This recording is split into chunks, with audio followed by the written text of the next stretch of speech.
Похоже, что ночью в лагерь к нам кто-то наведывался. Следы свежие. Вчера мы их здесь не видели. Да и топтались мы много где. Обычно все продукты мы убираем в палатку, но на этот раз решили оставить их на столе на улице. Скорее ради шутки положили грязные носки на сумку, а утром обнаружили, что медведь не дошел пару шагов до нее, то есть сработало. Назвали это средство химзащитой. К 10 часам встали на воду. Впереди видно, как горы Кадара вплотную подошли к чаре и сжали ее с обеих сторон. Мы очень волнуемся, потому что через несколько километров начнутся довольно серьезные пороги. Первый из них – Сулуматский. Мы прошли этот порог сходу, потому что знали по описанию, что у левого берега есть небольшая полоса быстротока без бурной воды. Но огромные волны все равно пытались затянуть нас в пучину. Кое-как удалось этого избежать. Причалили на левом берегу немного ниже и вернулись, чтобы снять сам порог. Прохождение порогов я снимал на экшн-камеру, но примерно в середине сплава она случайно выпала из сумки и утонула, так что в этом путешествии я лишился обеих камер. Больше всего, конечно, жалко утерянные кадры, их там было много.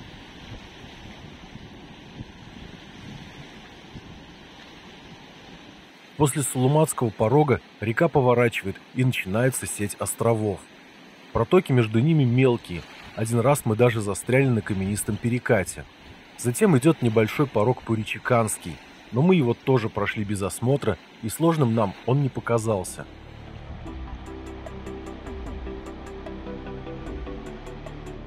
Через некоторое время решили остановиться на отдых.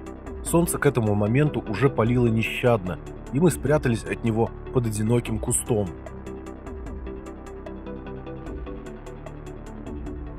Реку уже не узнать. Практически исчезли песчаные косы и берега, а вместо них появились валуны и галька. Вода шумит и несется стремительным потоком.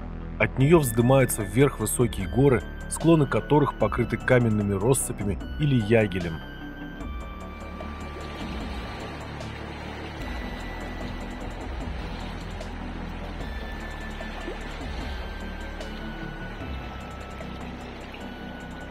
Вскоре подошло и время обеда.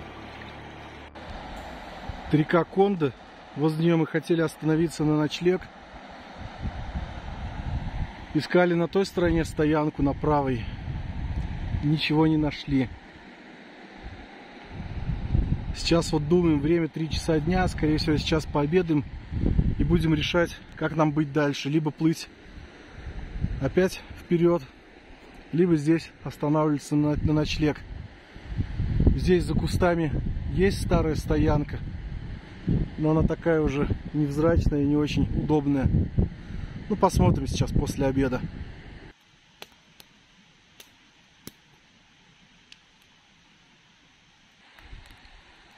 Утром мы готовим сразу на 2 приема пищи, завтрак и обед, и накладываем в термос. Сегодня у нас вот такое вот блюдо: рис с мясом в сале, наподобие тушенки. Ну, естественно, горячий чай. Тебе нравится?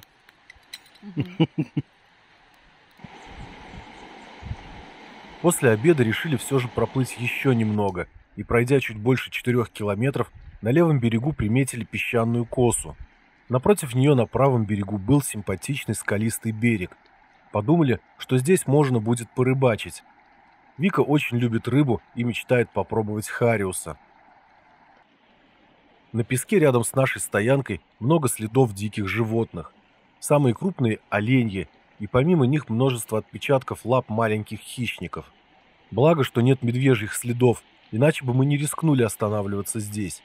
Часто ночевать бок о бок с медведем слишком рискованно. После довольно жаркого дня было приятно искупаться в прохладной речной воде. Рыбалка, к сожалению, не удалась, ни одна рыба не хотела клевать, и мы решили отложить это занятие до другого раза. На берегах Чары очень много сухих деревьев и веток, выброшенных в высокую воду, так что недостатка в дровах мы не испытывали ни разу. Куда сложнее было найти подходящие места для ночлега.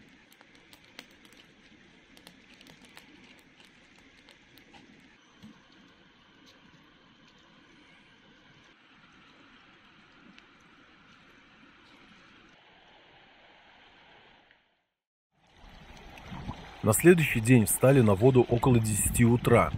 Порогов в этот день у нас не было, так что можно было вдоволь полюбоваться окружающими горами. Каменные россыпи на их склонах порой вплотную подходят к реке.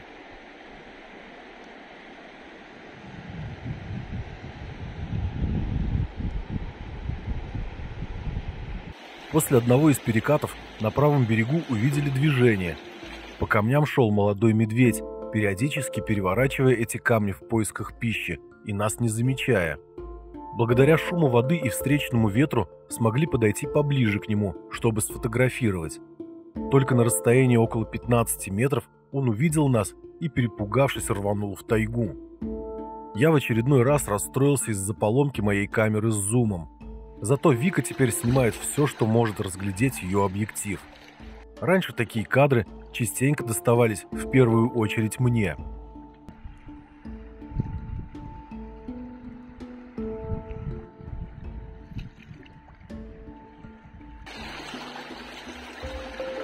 Склоны гор быстро сменяют друг друга. Все они разные. На некоторых, словно черные иглы, возвышаются обугленные деревья, погибшие в пожарах. Другие сплошь покрыты ягелем. Третьи и вовсе голые, за что получили название гольцы.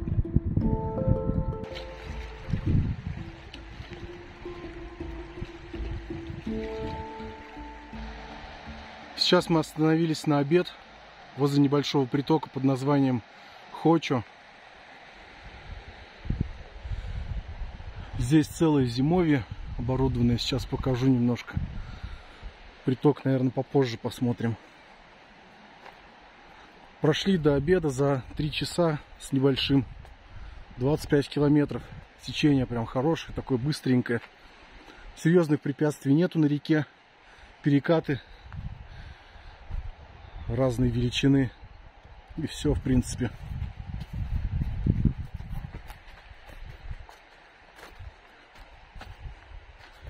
Здесь прям целая делянка.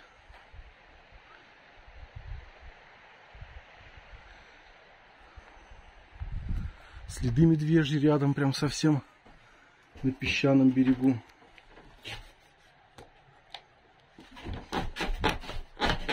Снизу тоже.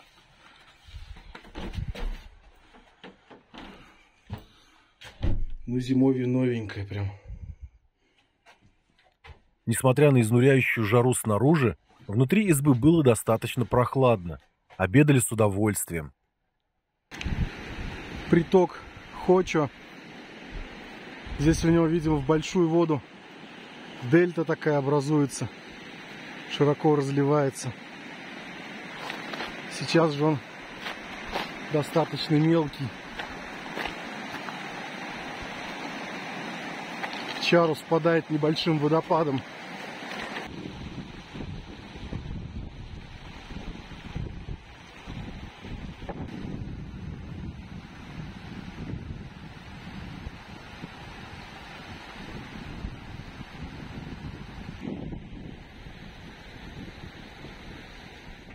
После обеда стало все лень.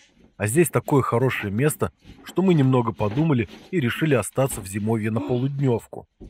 В прохладную избу практически не залетали комары, и мы даже немного вздремнули.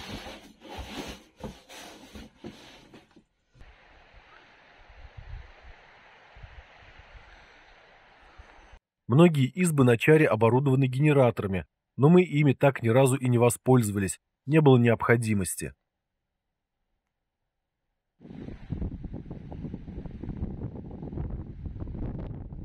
Когда на реку спустилась вечерняя прохлада, решили попытать счастье в рыбалке. Закидывали спиннинг несколько десятков раз, перепробовали все блесны, но ни одна, даже самая маленькая рыбешка, так и не попыталась их ухватить. Начинали закрадываться мысли, что мы делаем что-то не так. В этот раз снова остались без улова, даже немного расстроились.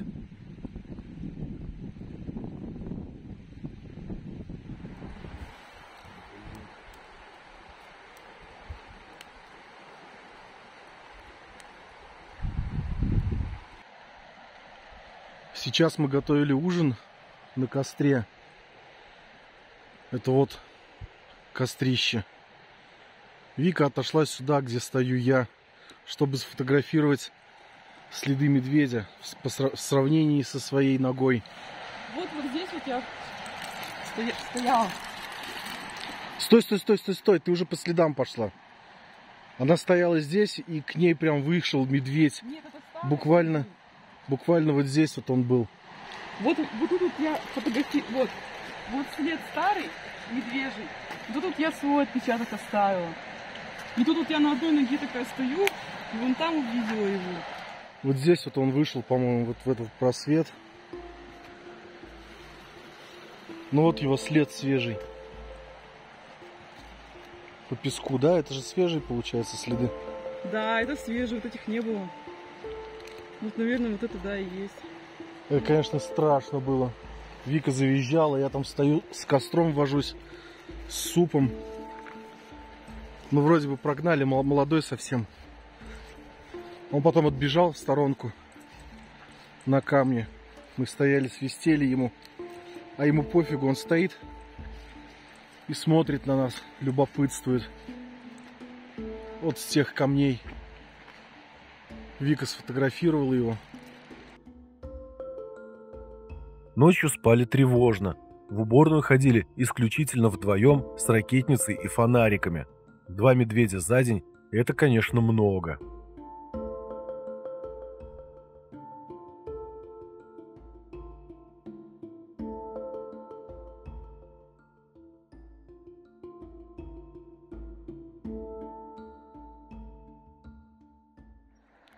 Утро следующего дня выдалось облачным. Собравшись, выдвинулись в путь. Сегодня по плану нас ожидает 35 километров сплава и 2 серьезных порога. Первый из них – Аленг-Туриттахский. Расположен он на повороте реки, и это немного осложняет его прохождение, особенно когда после огромных обливных камней с высокими волнами и так называемыми бочками струя несет катамаран на скалу на правом берегу. Этот порог мы прошли сходу и быстро, такой он оказался короткий. Туча чернющая наползает прям на нас. Догнал нас дождь, начал поливать. Вроде бы можно было бы плыть, но поднялся такой ветер сильный. Сносит, выруливать невозможно. А скоро приток Селимкун, и возле него то ли Селимкунский порог, то ли Каскадер, по-разному его называют. А мы пока под деревом в небольшой роще березовой пережидаем дождь. Вскоре подошли и к Селимкунскому порогу, который иногда называют Каскадером. Он оказался намного сложнее предыдущего.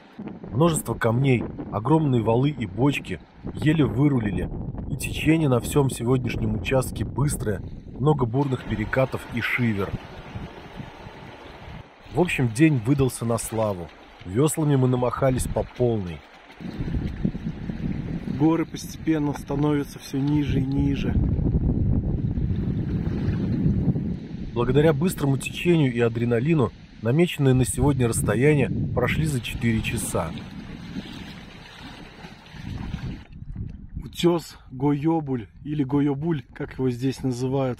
Напротив него должна впадать река Большая Тора. И там, судя по описанию, есть зимовье, до которого мы как раз хотим дойти сегодня.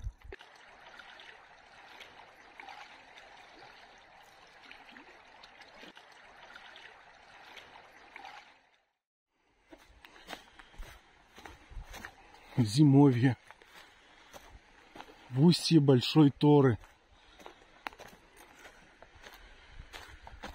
Зимовье тоже большое. Домик старенький, но окно пластиковое.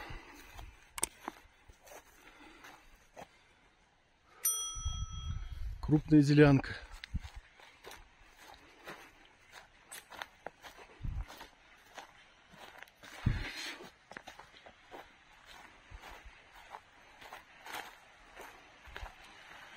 Здесь вот, собственно говоря, устье реки Большая Тора. Первым делом мы перетаскали вещи и катамаран от реки к избе и пошли все исследовать. Здесь есть и баня, и будки для собак, а в самой избе журнал с записями. Открыли его и, мягко говоря, удивились. Как-то даже и не знаем, ночевать здесь теперь или нет. Это первое попавшееся, что взяли в руки. На наше счастье, журнал оказался не новым, и мы отыскали запись Владимира и Веры Китаевых 8-летней давности. Для нас это уже история. В одном из сараев обнаружили огромное количество сетей, капканы. Теперь понятно, почему мы не можем поймать ни одной рыбы. Здесь, на месте впадения Большой Торы в Чару, у нас тоже была безрезультатная рыбалка.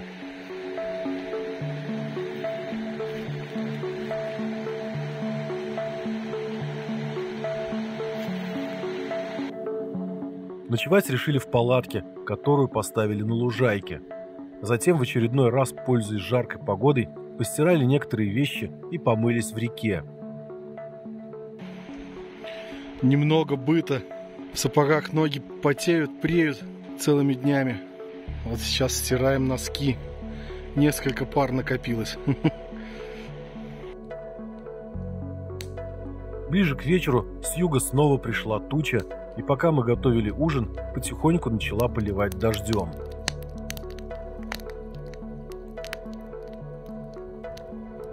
Когда сели трапезничать, дождь еще не закончился, но из-за туч и облаков выглянуло закатное солнце, и наступило ощущение умиротворения и радости. Вокруг горы и горные реки, сотни километров дикой тайги, и кажется, что во всей этой вселенной есть только мы одни, здесь и сейчас.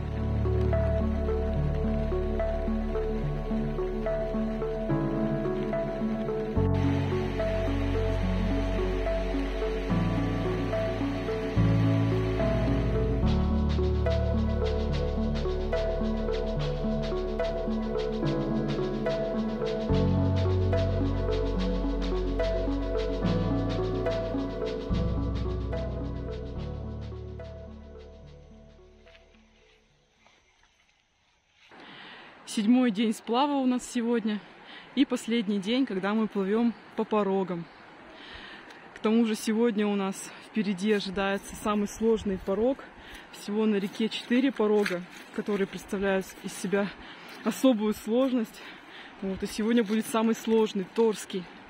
Через 2 километра уже он начнется.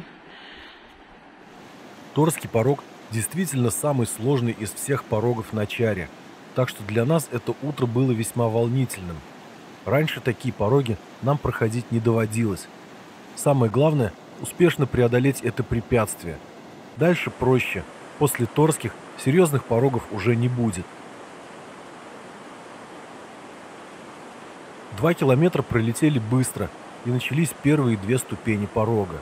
По всему руслу разбросаны огромные валуны, за которыми шумно бурлит и пенится вода.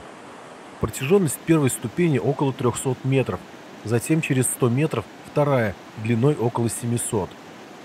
При прохождении приходилось быть постоянно сосредоточенными, потому что подводные камни могли появиться совершенно внезапно. После первых ступеней слева показалось устье Малой Торы, напротив которого над водой поднимается целый остров из камней и скал. В описании говорится, что здесь есть слив водопадного типа, чего мы боялись больше всего. Но он, как мы поняли, находится в правой протоке. В ней повсюду торчали камни из воды, было мелко, и мы решили идти по левой. Перед последней ступенью Торских порогов довольно протяженная шивера. Затем на левом берегу показывается скала, ударяясь о которую Чара делает поворот. Видно, как там бурлит вода. Там самые высокие волны и самые мощные бочки. Поскольку мы шли вдоль левого берега, течение нас унесло под эту скалу. Перегребать уже было бессмысленно, и прямо перед ней мы на полном ходу влетели в одну из гигантских бочек. Нас окатило водой с головой, а благодаря высокой скорости мы проскочили этот бурлящий котел сходу. К скале нас не прижало, смогли отгрести. Общая протяженность Торского каскада порогов составляет около 3 километров. После них, примерно через километр, есть небольшой порог Сатыганский, который после Торских ощущается как Шивера. Вышли вот на такой песчаный берег. Успешно прошли все пороги. Конкретно про Торский мы читали, что люди, выходя на берег после его прохождения, абсолютно все мокрые с ног до головы. И они правы, так и есть. У меня мокрые штаны, у меня залилась вода в сапоги, тут тоже все мокрое. Была просто одна такая большая волна, она захлестнула прямо, можно сказать, с головой, у меня дреды мокрые. Лицо тоже было все в воде. Но мне очень понравилось на самом деле, потому что это незабываемые впечатления, это адреналин. И я рада, что мы прошли эти пороги успешно. После участка с порогами, который растянулся на 100 километров, Чара успокаивается не сразу. Поначалу часто встречаются бурные перекаты, которые постепенно теряют свою силу, а потом и вовсе исчезают. Однако течение на реке сохраняется на всем ее протяжении.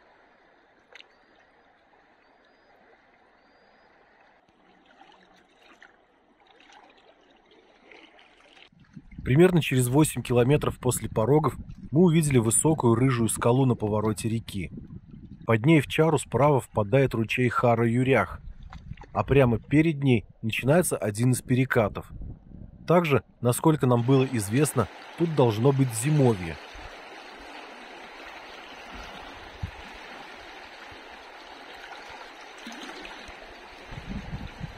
На галечной косе напротив скалы остановились и вышли на берег.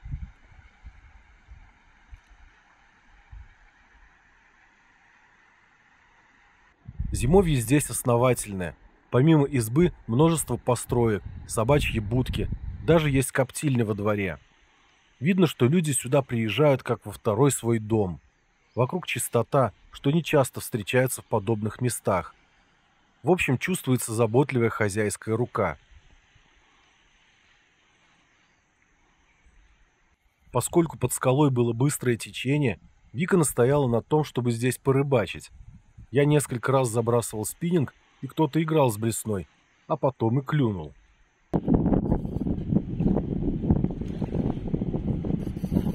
Что-то клюнуло.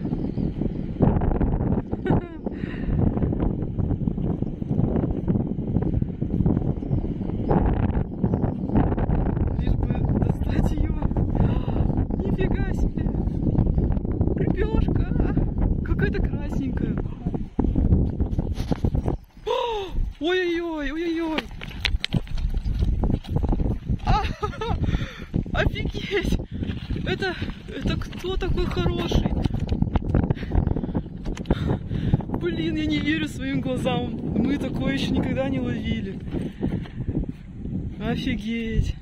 При входе в избу посетителей встречает интересная надпись у двери: «Территория родовой общины Нижний Кордон. Разграбление и порча имущества карается самосудом». После поимки рыбы нас стала беспокоить тревожность. К ней добавились гроза, идущая снизу по течению реки, и дым от пожара выше по течению. Примерно там, откуда мы только что приплыли. Пойманные на чужой территории рыбы и пожар, который, возможно, начался на предыдущем зимовье, хотя костер там мы залили водой, начинали беспокоить. Хотели здесь пообедать, но решили не ждать, когда кто-то нагрянет, тем более сегодня пятница. Пожар лесной. Встречаться с местными хотелось меньше всего.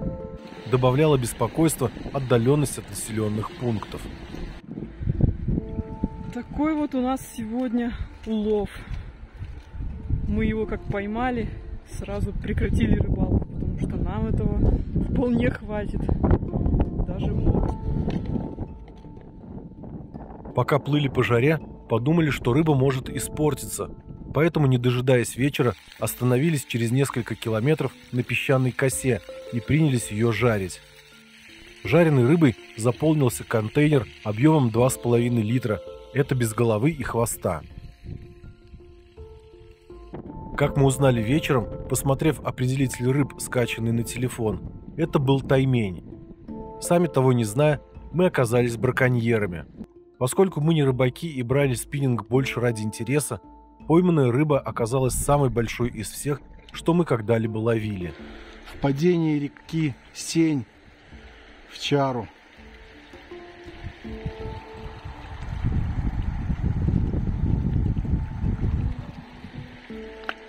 Мы остановились здесь, чтобы набрать чистой воды. В Чаре она все равно немножко желтоватая. Уже наступил вечер. Пора бы остановиться на стоянку, но подходящих мест все не было. Туристы бывают здесь редко, и стоянок практически нет. Через 7 километров после устья реки Сень встретили какую-то лачугу. Но возле нее было очень грязно, решили идти дальше. Тем более скоро должно быть еще одно зимовье. Доплывем до него, если будет не занято, остановимся там. У зимовья нас встретили собаки, видимо, занято. Одна собака не обращала внимания на нас, а две другие с громким лаем побежали вниз по течению на пару-тройку километров. Только отплыли, как оттуда показалась моторка с двумя местными. Рыбу на всякий случай прикрыли. Больно они здесь любят спрашивать, что везем. Мужики сказали нам, что через 10 километров будет еще одно зимовье, но оно было только через 15. За этот день сильно устали. Суровые тут, конечно, люди живут. Это ведь сделали вот на таком крутом берегу дом, зимовье. И вот так вот они поднимаются. Тут пенек, такая вот проволока. И вот при помощи нее они сюда забираются. К месту ночлега приплыли только в 9 вечера, пройдя 60 километров. На данный момент это самый большой километраж, какой нам доводилось проходить за день. Прямо день рекордов какой-то, ну и вымотал нас он порядком.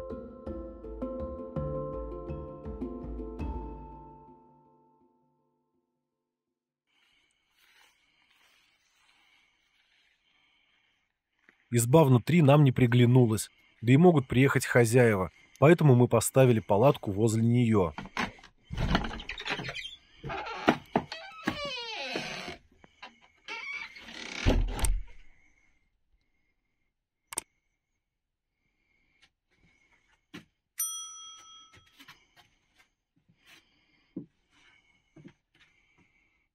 Пока разбили лагерь, пока сходили ополоснуться к реке, уже стемнело.